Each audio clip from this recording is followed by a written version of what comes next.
Welcome to Build. Thanks, everybody. I'm your host, Ricky Camilleri. He is easily one of the hardest working actors right now with roles in Beauty and the Beast, The Man Who Invented Christmas, High Maintenance, and of course, the fantastic show Legion, now in its second season, where Dan Stevens plays the son of X-Men's Charles Xavier. Let's take a look at a clip. The body must also be destroyed. The body? The body of Amal Farouk, his physical form. Many decades ago, it was hidden, after his defeat on the astral plane. By my father. Farouk's mind is strong, but the mutations are genetic, meaning of the genes, physical, not mental. What is that? On its own, the Shadow King's mind is powerful. But were he to rejoin his body, he would be Unstoppable.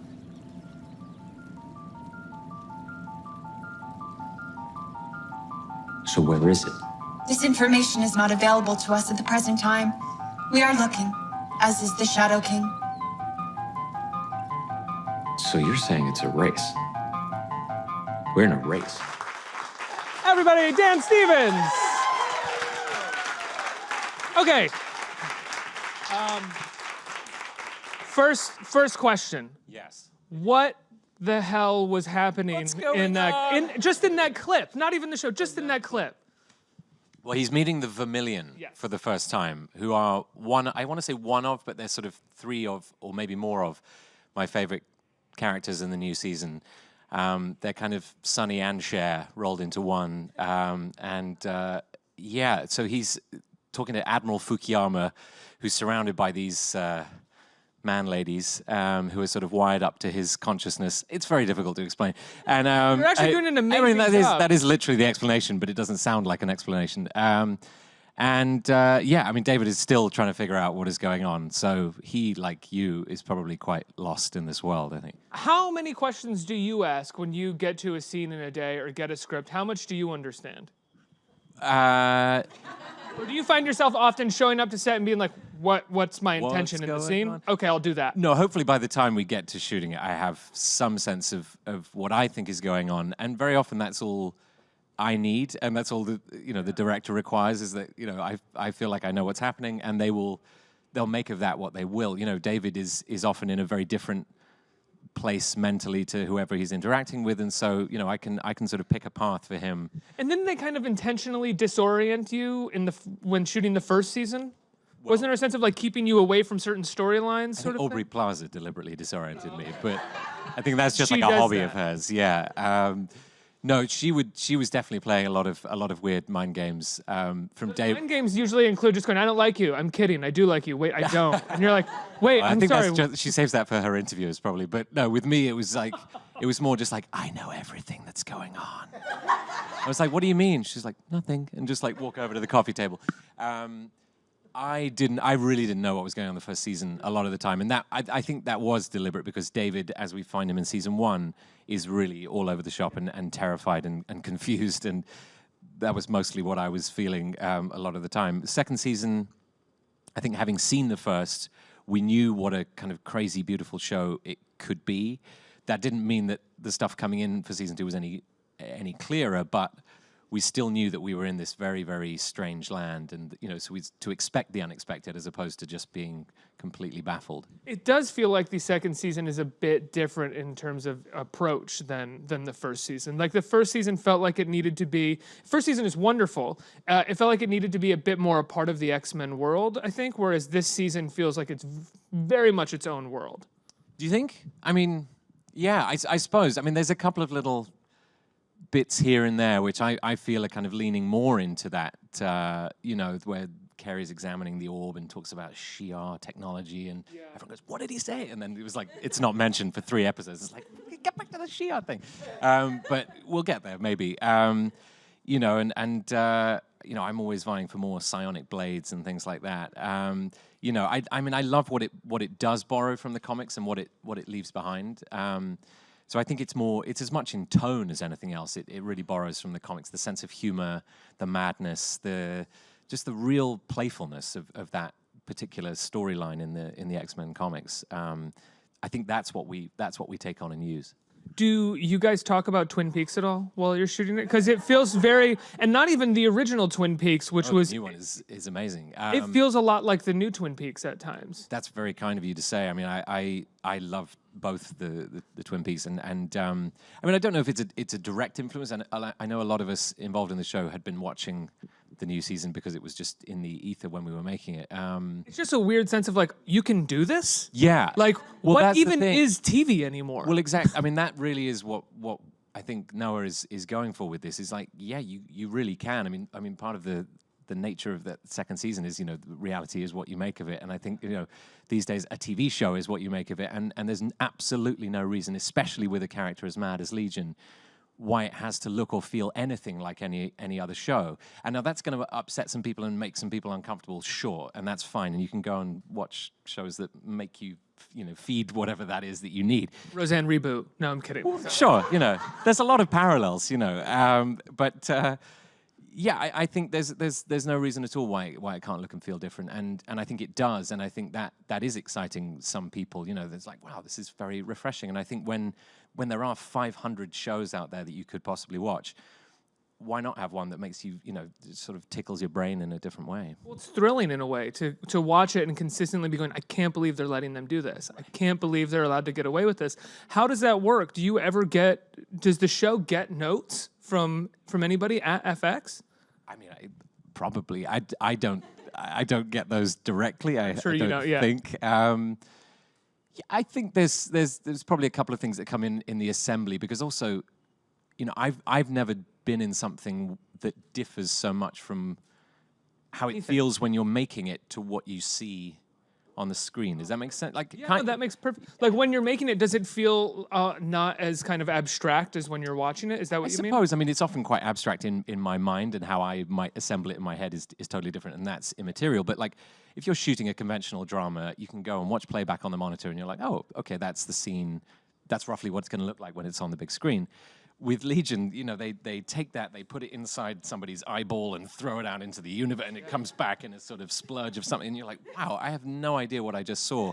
And I don't even remember being in that scene, and the music that they choose, and just, there's so many elements that sort of just put it in this weird vortex that it makes it very enjoyable for me to watch back, because it's not like, oh God, that's that scene I remember shooting. It's just like, wow, what did they just do there? Well, often scenes are intercut over the course of an episode too, rather than, you're sort of getting a scene here that tells this story to tell this story to tell this story. We are telling a sort of puzzle piece of stories all around one episode and jumping back and forth. Absolutely, and there's stuff that, in this last episode, that was used from season 1, that, stuff we hadn't used or had used, and they were using different angles, and, there's footage that finds itself throughout the season that, is very different to the order in which we shot it.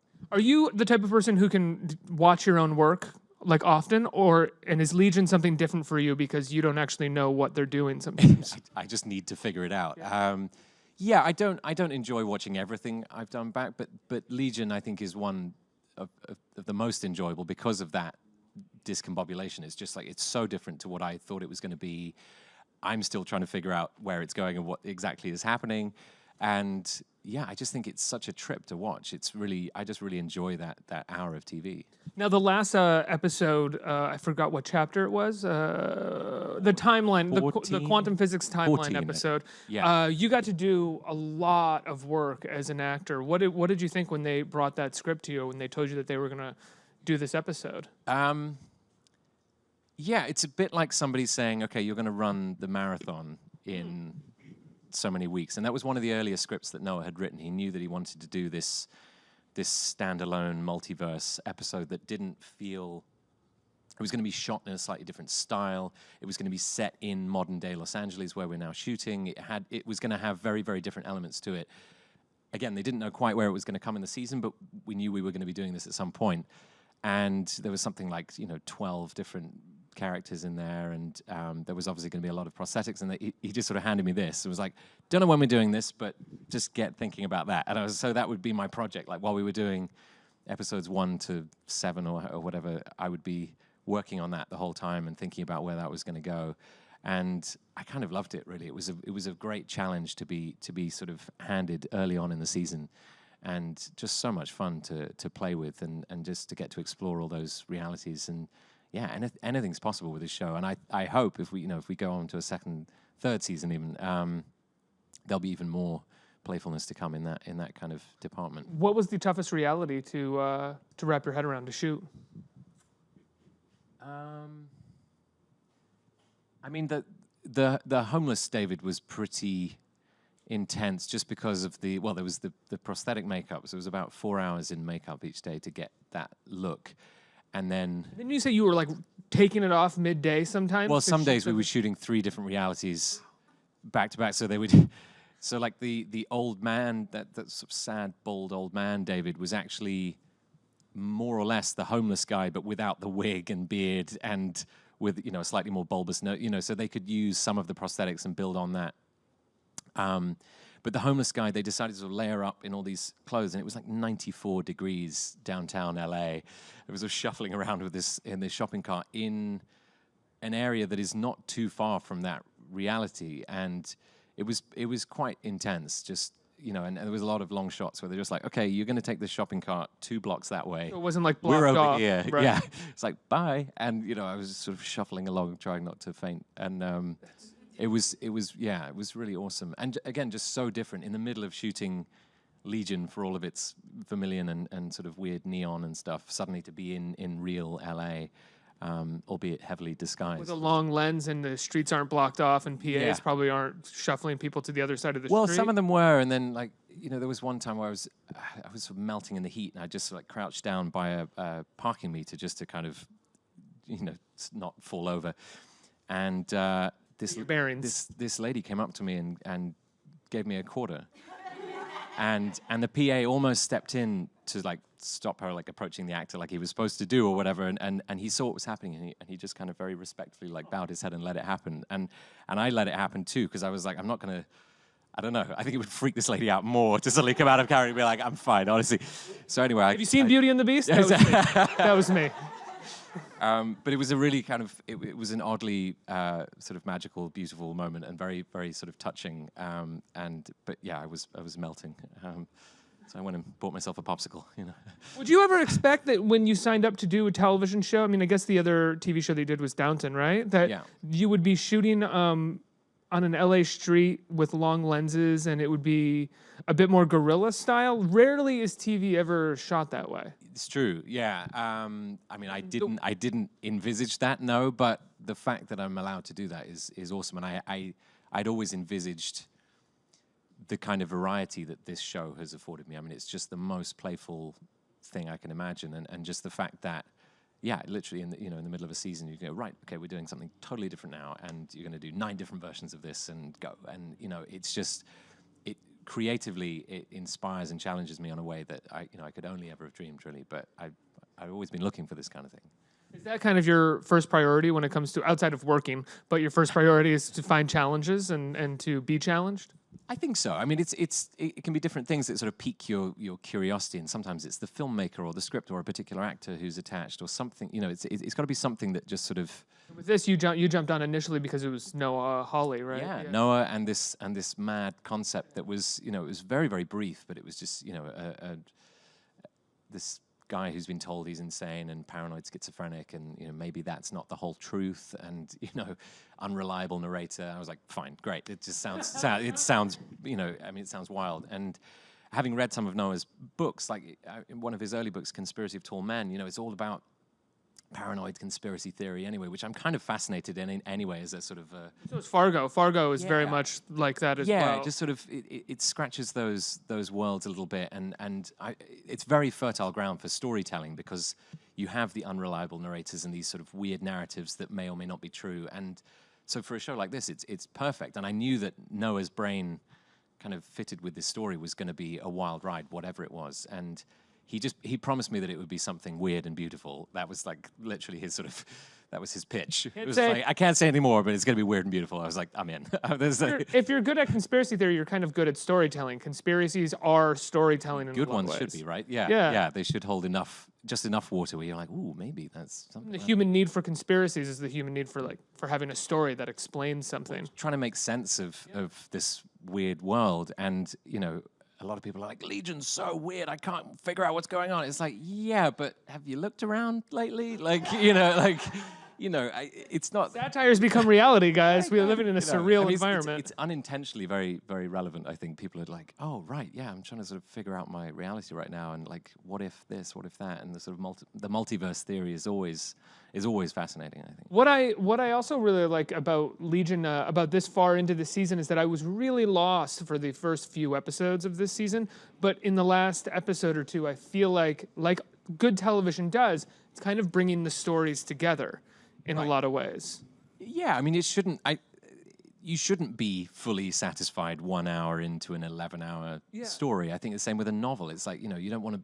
I don't want to be like, oh, well, I know where this is going 2 chapters in. Like you want to feel like you're being led into a world and through a maze, literally, by a skillful storyteller. And I think in this case you really are. And I think in those last 3 hours, really, with that Sid hour, then the Lenny hour where you have her, interrogated at that room, you dive into her backstory a bit more, Amy's story, and Amy and David's relationship in the last one. Like it's very texturized this season. I feel like a lot of those stories, particularly for the female characters, are getting very, very deep and real, and that's again something you don't see nearly often enough in other shows, let's say. I loved the Sid story I was telling you backstage.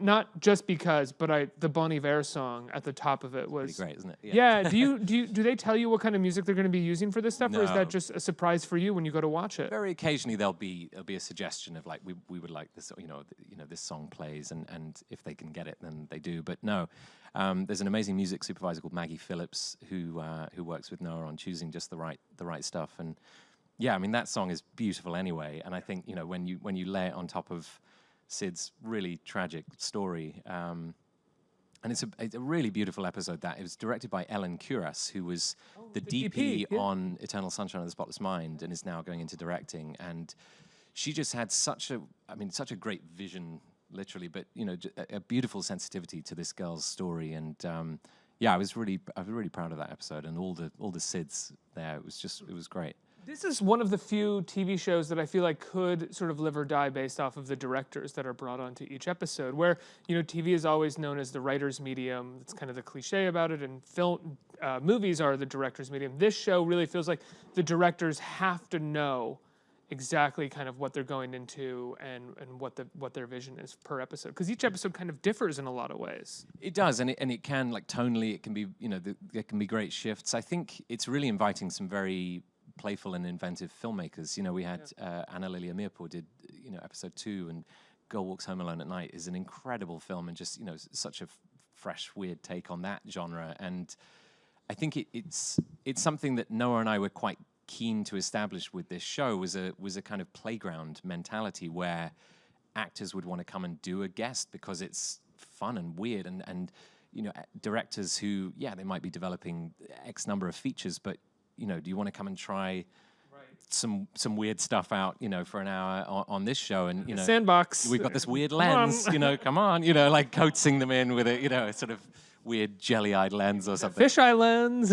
There's, I've never seen a camera department, a lighting department more fired up than on Legion as well. Just like being around a crew who is so engaged with what's happening, rather than the kind of roll camera, and it's just sort of some procedural moment. It's actually just like, it's all about this weird shot, and we might rehearse that one shot for hours, so that it's just right. And it feels a very creatively engaged show.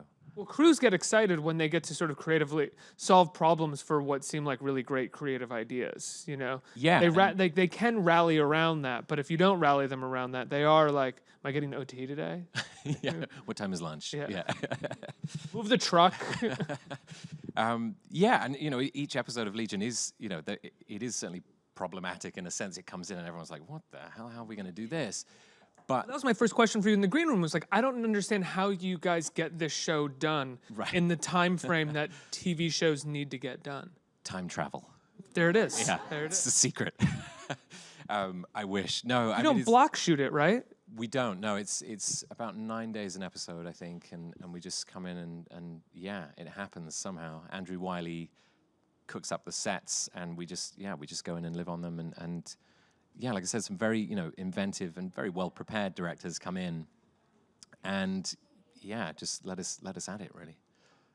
Let's get some questions from our audience. Who has a question? Right here. Hi. Hi. I've been a huge fan of your